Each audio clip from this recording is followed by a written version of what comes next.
கோலிவுட்டின் lady super ஸ்டாராக வலம் வரும் நயன்தாராவின் பியாண்ட் தி ஃபேரி டேல் என்ற ஆவணப்படம் அதிக எதிர்பார்ப்புகளோடு இன்று வெளியானது. இதுல நானும் ரவுடிதான் படத்தோட 3 செகண்ட் மேக்கிங் வீடியோவும் பாடலும் பயன்படுத்தவும் அதுக்காக 10 கோடி ரூபாய் கேட்டு நயனுக்கு நோட்டீஸ் அனுப்பியிருந்தார் தனுஷ்.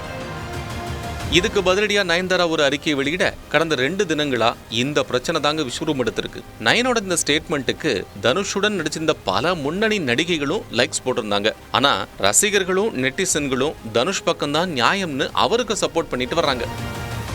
ஆனா இதெல்லாம் ஏற்கனவே தெரிஞ்ச கதையா தான் இருந்தா கூட இப்ப ரிலீஸ் ஆகியிருக்கக்கூடிய நயன்தாராவோட ஆவணப்படத்துல தனுஷ், சிம்பு, பிரபுதேவான்னு இவங்களோட பேரும் அடிபட்டிருக்கு.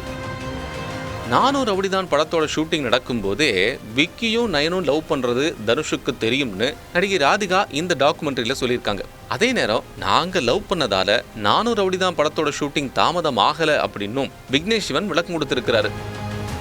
ஆனா இதை விட செம ஹைப்பான விஷயம்னா சிம்பு, பிரபுதேவா இவங்க கூட ரிலேஷன்ஷிப்ல இருந்ததை பத்தியும் நயன் மறைமுகமா பேசியிருக்காங்க. அதாவது, என்னோட முதல் காதல்ல நான் உண்மையா தான் இருந்தேன், அதுல 100% நான் எப்போதும் கொடுத்திருக்கேன். ஆனாலும் என்னோட கடந்த கால காதலை பத்தி நான் இதுவரைக்கும் பேசினதே இல்லை. மத்தவங்க தான் அவங்களாவே ஒரு முடிவு பண்ணி பேசிட்டே இருக்காங்க.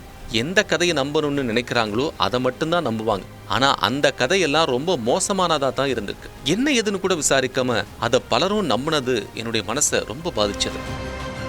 அதே நேரம் இப்ப வரைக்கும் சம்பந்தப்பட்ட நபர்கிட்ட நீங்க ஏன் இதை செஞ்சீங்க, உண்மையிலேயே என்ன நடந்துச்சு அப்படின்னு ஒருத்தர் கூட கேள்வி கேட்கல. எப்பவுமே பொண்ணை மட்டும்தான் கேள்வி கேட்பாங்க என்று சிம்புவை மறைமுகமாக அட்டாக் செய்துள்ளார் நயன்.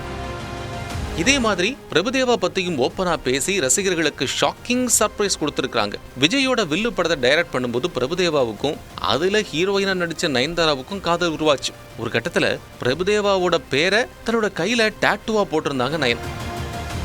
ஏற்கனவே கல்யாணமான பிரபுதேவா கூட நயன் ரிலேஷன்ஷிப்ல இருந்தது அப்போ ரொம்பவே பரபரப்பா பேசப்பட்டுச்சு. இதை பத்தி தன்னோட ஆவணப்படத்துல பேசியிருக்கிற நயன், என்னமோ நான் ஒருத்தி மட்டும்தான் இங்க காதலிச்ச மாதிரி சொல்றாங்க, சினிமால இருந்து விலக காரணம் நான் இல்லைங்க, அந்த நபர் தான், அது என்னோட முடிவும் கிடையாது, இந்த முடிவெடுக்க எனக்கு ஆப்ஷன் கூட கொடுக்கல, ஒரே வார்த்தை இனிமே நீ நடிக்க கூடாது அப்படின்னு சொல்லிட்டார். அந்த நேரத்துல வாழ்க்கையை பத்தி புரிஞ்சுக்கிற அளவுக்கு எனக்கு பக்குவம் இல்லை. அது மாதிரி ஒரு வலி. அப்போ யோசிச்சேன், கண்டிப்பா எனக்கும் ஒரு நாள் வரும், அப்போ எல்லாருக்கும் புரிய வரும்னு நினைச்சேன் என்று நயன் பேசியுள்ளார். தனுஷ் பஞ்சாயத்துக்கே இன்னும் முடிவு கிடைக்கல. அதுக்குள்ள சிம்பு, பிரபுதேவா பத்தியும் நயன் பேசி இருக்கிறது திரையுலகில் பெரும் பரபரப்பை ஏற்படுத்தி இருக்கிறது.